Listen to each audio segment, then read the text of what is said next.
Avez-vous déjà eu l'impression de flotter dans la vie, sans faire de grands pas vers la personne que vous espérez devenir?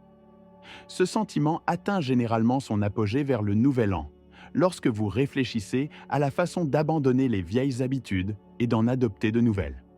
Vous vous rassurez. Cette année, je m'engage à faire des progrès tangibles. Cette fois, je ferai les choses que j'ai dites que je ferais. Pour revenir, peu de temps après, au point de départ, pas plus près qu'il ne l'avait initialement imaginé.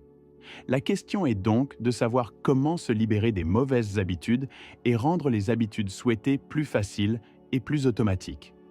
Le livre de James Clear, Atomic Habits, répond à toutes ces questions. Ici, nous vous donnerons un résumé détaillé et rapide du livre, couvrant des sujets tels que les cycles d'habitude, les pics de dopamine, la préparation de l'environnement, etc. Assurez-vous de rester jusqu'à la fin de ce résumé, où j'expliquerai, étape par étape, comment j'applique personnellement les enseignements du livre pour améliorer mes propres habitudes. J'espère que ce résumé vous inspirera à aller chercher un exemplaire du livre, car il mérite une place sur l'étagère de tout le monde. Commençons. Imaginez un avion qui décolle et se rend de New York à Los Angeles. Juste avant le décollage, vous ajustez légèrement l'avion de 3 degrés, soit environ 80 pouces. S'il continue à voler en ligne droite, il se retrouvera plus près de Tijuana, au Mexique, que de Los Angeles, la destination prévue. Il en va de même pour nos habitudes. De petits changements peuvent modifier la trajectoire de notre vie d'une manière dont nous ne nous rendons même pas compte jusqu'à de nombreuses années plus tard, lorsque nous regardons en arrière. Cela vaut pour le bon comme pour le mauvais. Vous êtes vos habitudes. La puissance de l'atomique. Un léger changement dans vos habitudes quotidiennes peut guider votre vie vers une destination très différente. Action massive contre amélioration de 1%. Trop souvent, nous nous convainquons qu'un succès massif n'est possible que par une action massive sur l'objectif que nous poursuivons. Nous espérons faire un saut quantique ou une amélioration majeure qui attirera l'attention des autres. Cependant, ce sont les petites améliorations, à peine perceptibles au début, qui créent des changements incroyables. Regardons de plus près les calculs. S'améliorer de 1% chaque jour pendant un an se traduira par une amélioration de 37 fois. Mais si vous aggravez de 1% chaque jour, au cours de la même période, vous vous rapprocherez de zéro. Vos habitudes peuvent jouer contre vous, sous la forme de stress ou de discours intérieurs négatifs, ou en votre faveur, sous la forme d'une croissance des connaissances, de la productivité, des compétences et des relations. Le succès est le produit d'habitudes quotidiennes et non de transformations ponctuelles. La vérité sur le progrès. Lorsque vous commencez une entreprise dans votre vie, voici ce que vous pensez qu'il devrait se passer. Progrès linéaire. Mais voici ce qui se passe réellement.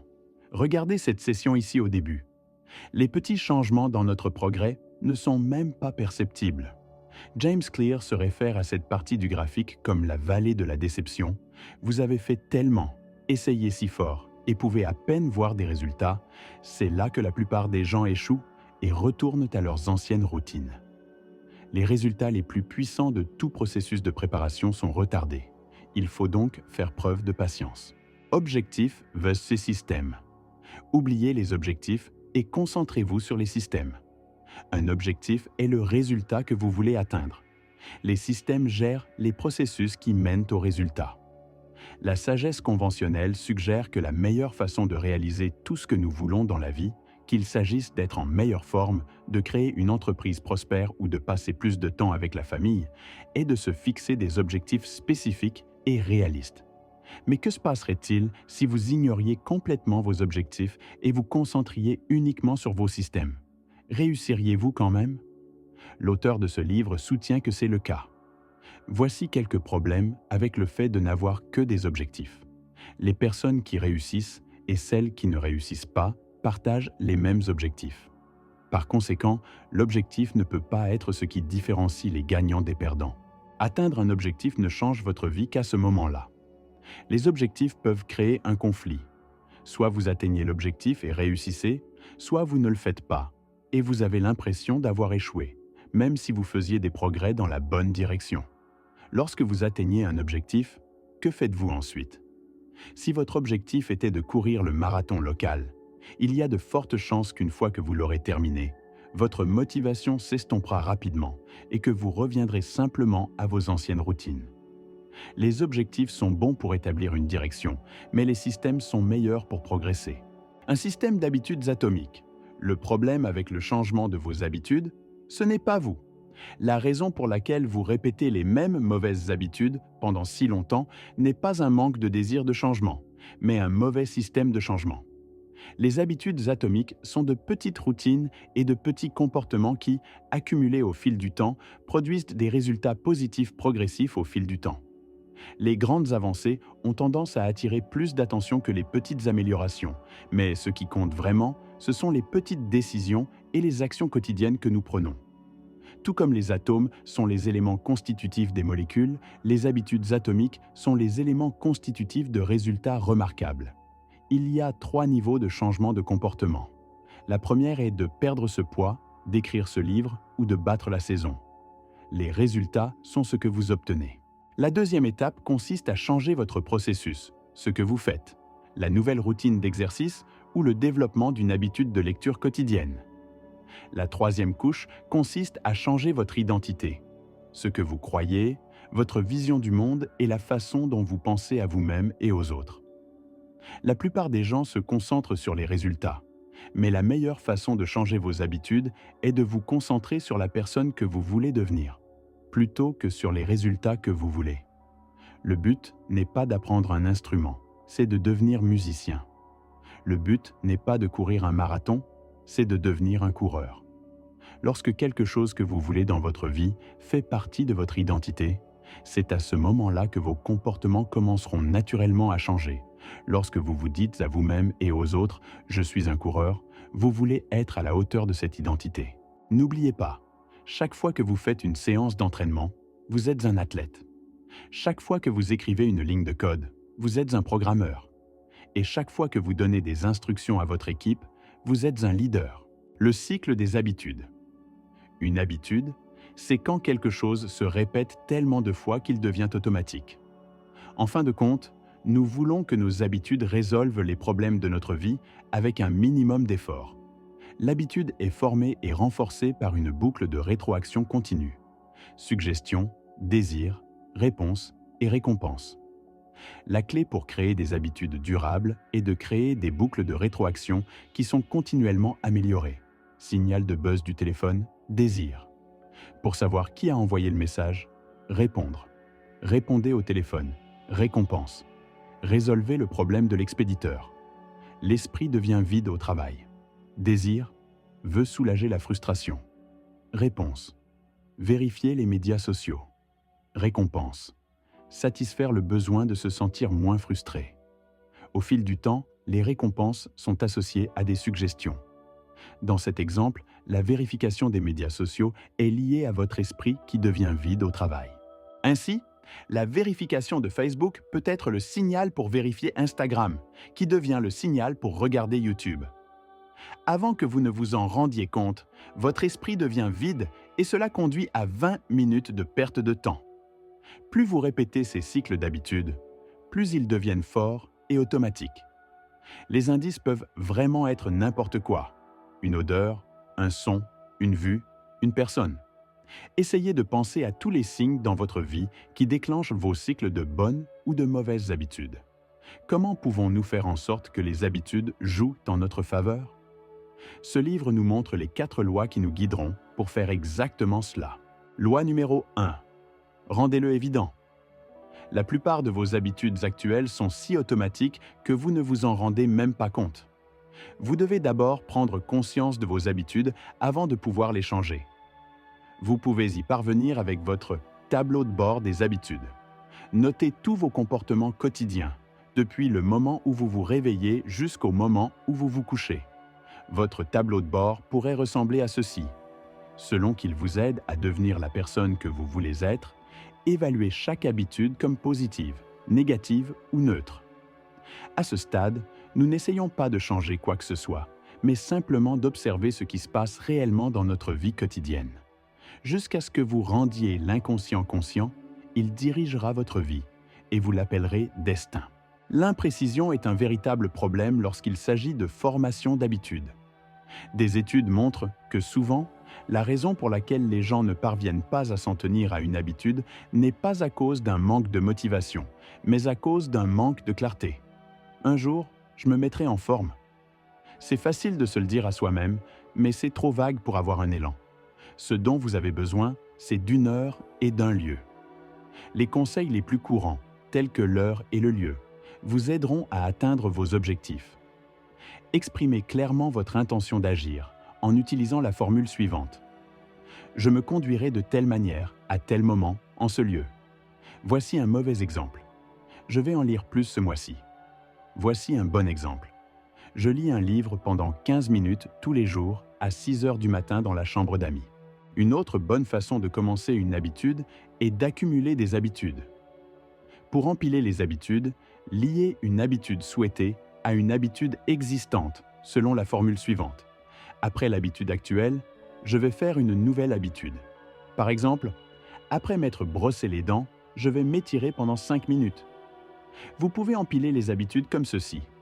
Une fois que vous avez fini de vous brosser les dents, vous méditerez pendant 10 minutes, puis planifierez le reste de la journée avant de consulter les médias sociaux. La formation d'une habitude est plus susceptible d'être maintenue si vous la pratiquez régulièrement. Choisir le bon déclencheur est essentiel. Vous avez besoin d'un déclencheur. Votre déclencheur devrait être quelque chose que vous faites automatiquement et sans faute pendant la journée, comme vous réveiller, éteindre votre alarme ou vous brosser les dents. James Clear nous dit, dans son livre, que la motivation est très surestimée. Vous pouvez mieux façonner votre comportement en concevant votre environnement. Nous sommes plus influencés par notre environnement que nous ne le pensons. Il est difficile de maintenir des habitudes positives dans un environnement négatif. L'environnement est la main invisible qui façonne le comportement humain.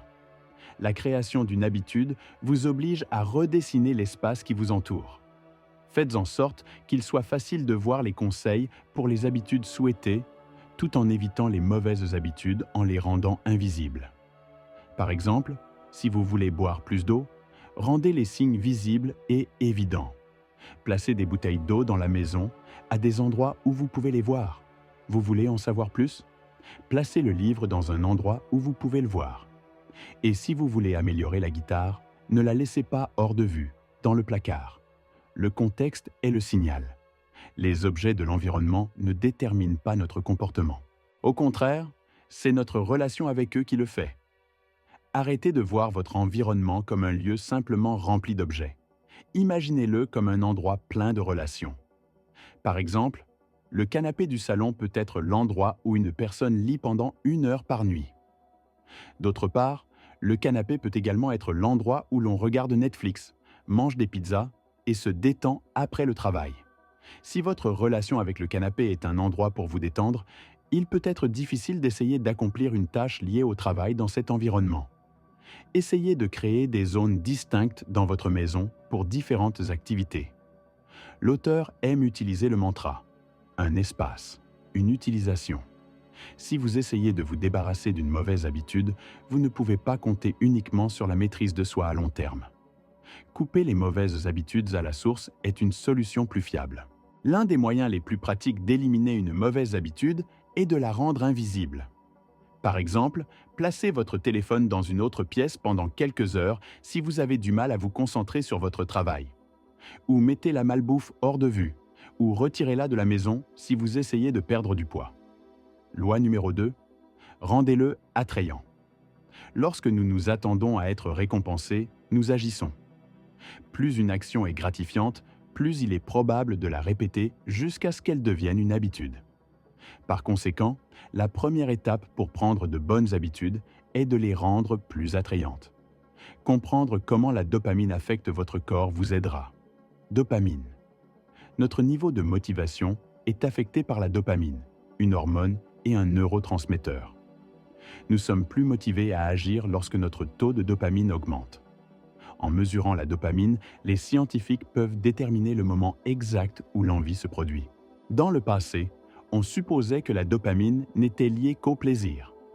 Aujourd'hui, nous savons qu'il est vital pour de nombreuses fonctions neurologiques, notamment la motivation, la mémoire, l'apprentissage, la punition et les mouvements volontaires. L'hormone dopamine est libérée non seulement lorsque nous ressentons du plaisir, mais aussi lorsque nous l'anticipons. Par exemple, les dépendants au jeu ont un pic de dopamine juste avant de placer un pari, et non après avoir gagné. Plongeons plus profondément dans les pics de dopamine. L'utilisation des médias sociaux, la consommation de malbouffe et la consommation de drogue sont associées à des niveaux élevés de dopamine et créent une forte dépendance. Pensez-y avant de partir en vacances. Parfois, il vaut mieux penser et anticiper les vacances que les vacances elles-mêmes. Voir la malbouffe dont vous avez envie augmente la dopamine, pas après l'avoir mangée. Les toxicomanes ressentent une augmentation de la dopamine lorsqu'ils voient les drogues, et non après les avoir consommées. Le désir est ce qui nous pousse à agir en premier lieu. Il est essentiel de rendre une habitude attrayante, car c'est l'attente d'une expérience enrichissante qui nous pousse à agir. Ici, vous pouvez utiliser une stratégie connue sous le nom de regroupement de tentations. Le processus de regroupement des tentations rend une habitude plus attrayante en combinant une action que nous devons accomplir avec une autre que nous voulons accomplir. Par exemple, vous pouvez combiner regarder Netflix, quelque chose que vous voulez faire, avec faire de l'exercice, quelque chose que vous devez faire. Le regroupement des tentations applique un principe psychologique connu sous le nom de principe de Premack, développé par le professeur David Premack. Le principe de Premack stipule que des comportements plus probables renforceront des comportements moins probables. En d'autres termes, même si vous n'êtes pas impatient de faire de l'exercice, vous êtes conditionné à le faire parce que vous pouvez faire quelque chose d'autre que vous aimez. Influence du groupe. Nous nous demandons continuellement « Que vont penser les autres de moi ?» et modifions notre comportement en fonction de la réponse. Nous sommes influencés par les personnes les plus proches de nous et les groupes auxquels nous appartenons. Si vous essayez de créer une bonne habitude, l'une des meilleures façons de la renforcer est de trouver et de faire partie d'une culture où cette habitude est la norme. Si vous voulez vous mettre en forme, entourez-vous de personnes en forme. Si vous voulez en savoir plus, rejoignez un club de lecture. Les motivations premières. La source des désirs dans votre vie quotidienne. Habituellement, vous ne vous diriez pas quelque chose comme « Je veux manger de la pizza parce que j'ai besoin de consommer cette nourriture pour survivre ». Les désirs superficiels ne sont que des manifestations de nos motifs sous-jacents les plus profonds, et ces motifs sous-jacents guident notre comportement. Voici quelques exemples tirés du livre des raisons sous-jacentes. Conservation de l'énergie. Obtenir de la nourriture et de l'eau. Trouver l'amour et la reproduction. Connectez-vous et créez des liens avec les autres. Obtenir l'acceptation et l'approbation sociale. Réduire l'incertitude. Atteindre le statut et le prestige. Votre cerveau n'a pas évolué avec l'envie de fumer, de consulter Instagram toutes les 5 minutes ou de jouer à des jeux vidéo. Les plateformes et les produits en ligne n'inventent pas de nouvelles motivations, mais font appel aux motifs sous-jacents de la nature humaine dont nous avons déjà besoin. Ils attirent notre attention. Leurs habitudes sont des solutions modernes à de vieux désirs, de nouvelles versions de vieilles addictions. Les motifs qui sous-tendent le comportement humain restent les mêmes. Les personnes qui ont la raison sous-jacente de se connecter avec d'autres personnes peuvent accéder à Facebook. D'autres, qui recherchent la raison sous-jacente de trouver l'amour et de se reproduire, peuvent s'inscrire à Tinder. Si vous voulez réduire l'incertitude, il y a Google pour cela. Et, pour rechercher l'acceptation sociale, il y a Instagram. Reprogrammez votre cerveau pour qu'il profite d'habitudes difficiles. Vous pouvez rendre les habitudes difficiles plus attrayantes si vous apprenez à les associer à une expérience positive. En mettant en évidence les avantages d'une habitude plutôt que ses inconvénients, vous pouvez rapidement reprogrammer votre esprit et le rendre plus attrayant. Par exemple, le fitness est synonyme de santé et de bien-être, et non de fatigue. Nettoyage de la maison. Un environnement propice à la tranquillité et au fait de ne pas perdre de temps permet d'économiser de l'argent, favorise la liberté financière future et évite les sacrifices inutiles. Rendre le peu attrayant pour se débarrasser d'une mauvaise habitude. Pour ce faire, mettez en avant les avantages de ne pas pratiquer cette habitude en la rendant la moins attrayante possible. Loi numéro 3. Facilitez-vous la vie. Combien de temps faut-il vraiment pour prendre une nouvelle habitude? Au cours de la formation de l'habitude, un comportement devient de plus en plus automatique au fur et à mesure qu'il se répète. Au fur et à mesure que vous répétez une activité, votre cerveau change pour devenir plus efficace dans son exécution. Bien avant que les neuroscientifiques n'approfondissent le processus de formation des habitudes, la répétition était déjà connue comme un outil puissant pour établir des comportements. Chaque fois que vous répétez une action, vous activez des circuits neuronaux spécifiques qui lui sont associés. Par conséquent, il est erroné de définir la formation des habitudes en termes de temps. Il faut penser en termes de nombre de répétitions. Réduire les frictions, la loi du moindre effort. Plus il faut d'énergie, moins il y a de chances que quelque chose se produise. Il ne faut presque aucun effort pour prendre l'habitude de lire une page d'un livre par jour. Les habitudes sont plus susceptibles de se produire lorsqu'elles nécessitent moins d'énergie. Plus l'obstacle est grand, plus il y a de friction entre vous et le résultat souhaité. Par exemple, si vous devez faire 20 minutes de trajet pour vous rendre à la salle de sport, il y a de fortes chances que ce ne soit pas le cas. Mais si votre salle de sport se trouve sur le chemin du travail, les frictions diminuent considérablement. En rendant les bonnes habitudes plus pratiques, vous êtes plus susceptible de vous y tenir.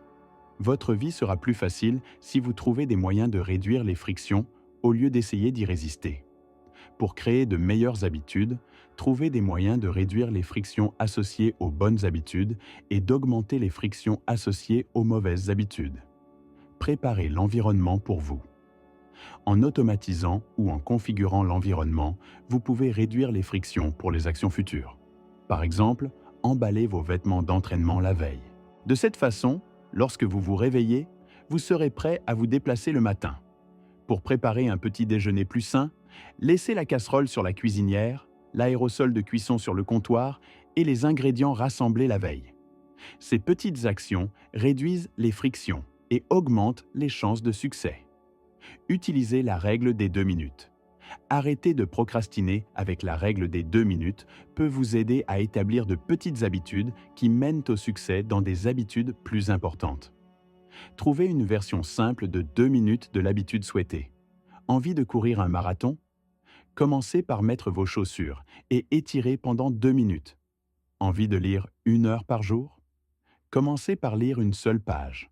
Vous devez ancrer la routine et augmenter lentement la difficulté. Une fois que vous aurez maîtrisé l'habitude de 2 minutes, vous serez prêt à passer à l'étape suivante. Pour rendre quelque chose plus difficile, créez des barrières de friction entre vous et la mauvaise habitude. Rendez-le aussi peu pratique que possible. Si vous souhaitez regarder moins de télévision, débranchez-la après utilisation et rangez la télécommande dans un endroit peu pratique.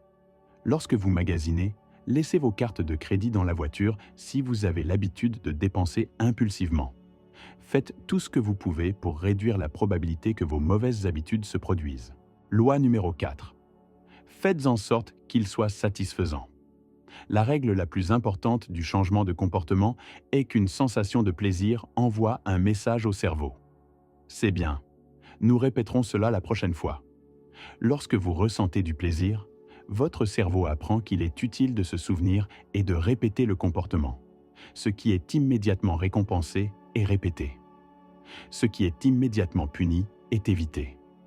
Les 3 premières lois augmentent vos chances de pratiquer l'habitude cette fois-ci. La 4e loi garantit que vous la pratiquerez la prochaine fois. Cette dernière loi augmente vos chances de répéter l'habitude la prochaine fois. L'inadéquation entre les rendements immédiats et différés est courante. Se sentir bien à propos de nos résultats immédiats, mais mauvais à propos de nos résultats à long terme. Lorsque nous adoptons de mauvaises habitudes, c'est le contraire.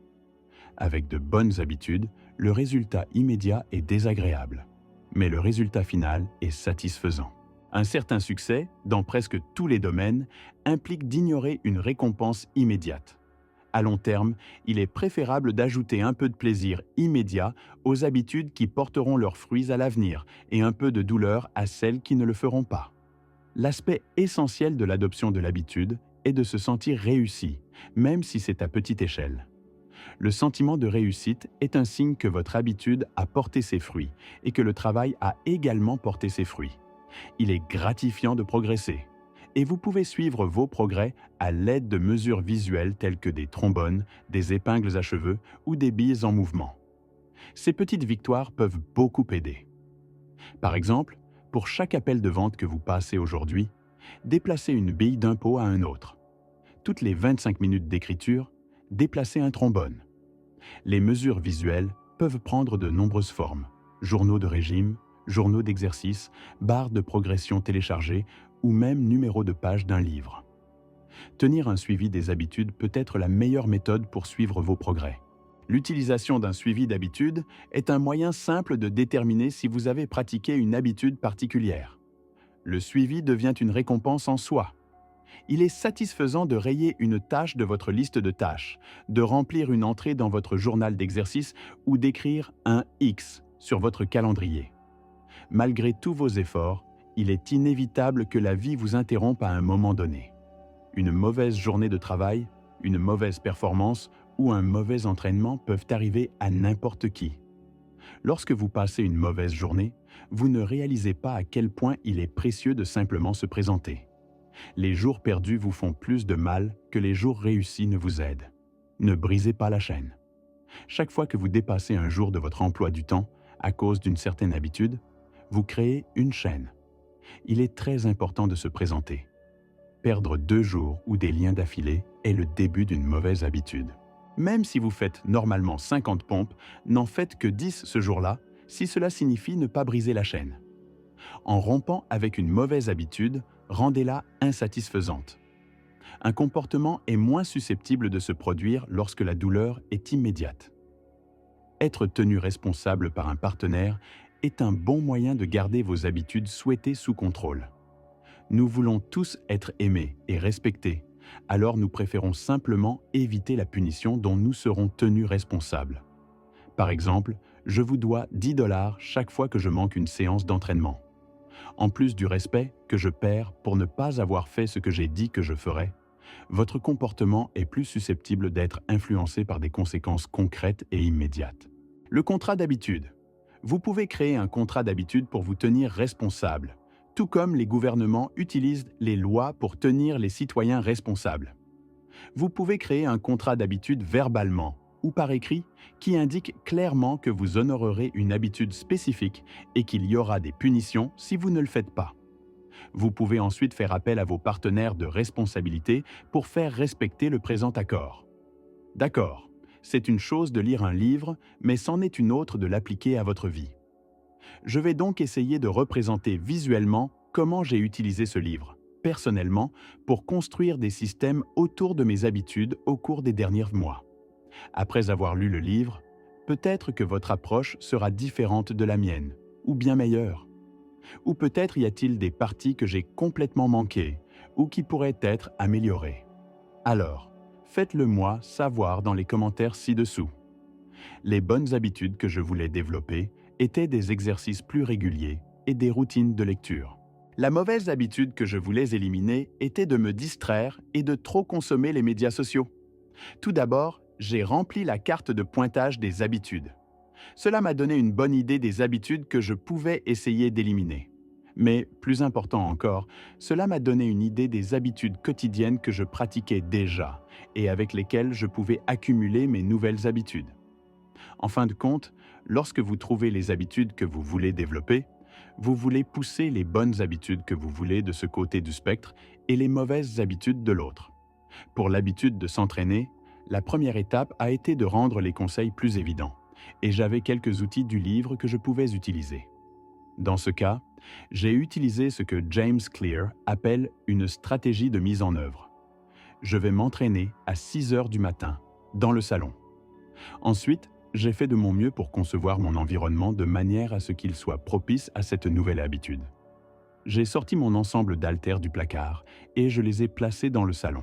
J'ai également trouvé des photos de physique sain sur Internet et je les ai mises à des endroits dans la maison comme conseil qui me rappelleraient l'habitude. Ensuite, je suis passé à la phase du désir. Pour stimuler la dopamine et la motivation, j'ai combiné l'entraînement avec l'écoute de certains de mes podcasts préférés. De plus, j'ai reprogrammé le cerveau en me disant à plusieurs reprises Je n'ai pas besoin de faire de l'exercice, mais je peux développer ma force et un corps plus sain. Ce changement subtil de mentalité a fait beaucoup de chemin. L'idéal serait de s'inscrire à une salle de sport ou de trouver un groupe de personnes avec qui s'entraîner, ce qui serait encore mieux pour renforcer cette habitude. Mais malheureusement, toutes les salles de sport où j'habite sont fermées, donc je suis un peu seul, et ces deux outils devront suffire pour le moment. J'ai ensuite facilité le processus en utilisant la règle des 2 minutes pour m'assurer que cela ne se termine pas comme la plupart des gens qui commencent une nouvelle habitude et essaient de le faire trop tôt. Je veux que mon habitude ne soit pas ressentie comme un défi. Donc, ma règle de 2 minutes était: mettez mes vêtements d'entraînement et étirez-vous. Si c'était la seule chose que j'ai eue, ce n'est pas grave, parce que je me suis présenté. Mais vous constaterez rapidement qu'une fois sur place, vous serez motivé pour effectuer l'entraînement. C'est bizarre, mais la motivation semble venir après que vous ayez commencé l'habitude. Mon état d'esprit est axé sur de petits changements de 1% qui se traduisent par des résultats significatifs, et que mes systèmes m'apporteront des résultats, pas de vagues objectifs. Je me souviens que mon objectif principal, à ce stade, est simplement de m'assurer que je me présente et que je commence à ancrer cette habitude. Une fois que vous vous présentez régulièrement, vous pouvez augmenter la progression. Pour réduire les frictions, j'ai établi la règle de ne pas être autorisé à vérifier mon téléphone avant la fin de l'entraînement. Si je suis distrait par des emails ou les réseaux sociaux, cela devient une excuse et une étape de friction entre moi et l'entraînement en cours. Enfin, cela a changé la donne pour moi. Créer l'ambiance. Lorsque j'enfile mes chaussures, mon tapis de yoga et mes haltères la veille, j'augmente considérablement la fréquence de mes entraînements. Dès que je mets ces articles la veille, j'ai l'impression que le rituel a commencé et que l'entraînement est déjà terminé, car je n'ai aucune excuse. Avec ces 3 phases de la boucle systématisées pour que j'apparaisse, il ne me restait plus que la dernière phase de la boucle: m'assurer que je continuerai à répéter l'habitude. J'ai utilisé ces outils ensemble pour boucler la boucle. J'utilise un tracker d'habitude. Rayer la journée du calendrier devient la récompense et m'oblige aussi à ne pas vouloir briser la chaîne. Je prends également une photo des calories que j'ai brûlées et j'envoie cette photo à mon partenaire, ce qui ajoute à l'état d'esprit de satisfaction. Je commence par l'identité. Après chaque séance d'entraînement, je me rappelle que je veux devenir le genre de personne qui aime faire de l'exercice et qui ne manque pas d'entraînement. Je ne me concentre pas uniquement sur les résultats, comme vouloir avoir 10 kilos de moins à telle ou telle date. Je me rappelle aussi que je dois être patient avec les résultats et que je suis probablement encore quelque part dans cette vallée de déception avant de voir ces résultats. Je suis passé par le même processus avec l'habitude de lire, avec quelques petits changements. J'ai utilisé la pile d'habitude. Après avoir fait un café, je vais lire pendant 90 minutes. Faire un café a été mon déclencheur de lecture. Ma seule règle d'utilisation de l'espace était de lire sur le balcon de l'appartement. L'un des meilleurs moments de ma journée est une bonne tasse de café le matin. C'était donc la chose parfaite pour moi à ajouter à mon habitude de lecture. Me souvenant comment la dopamine augmente en prévision d'une récompense, plutôt que la récompense elle-même, je voulais que ce pic de dopamine dû au désir de café commence à être associé à la lecture. Ma règle de 2 minutes était de lire une page de The Daily Stoic de Ryan Holiday. Super simple. Encore une fois, au début, je ne me préoccupais que de me présenter et d'ancrer cette habitude. Puis, lentement, j'ai pris l'habitude pendant 90 minutes. Pour la mauvaise habitude que j'essayais d'éliminer, de le rendre invisible, j'ai commencé par rendre mon téléphone aussi ennuyeux que possible, ce qui nécessitait de supprimer beaucoup d'applications. J'ai utilisé l'outil de reprogrammation pour le côté peu attrayant de la consommation excessive de médias sociaux, en me disant des choses comme « Consommer est l'option facile et paresseuse des masses. Je veux être un consommateur ou un producteur.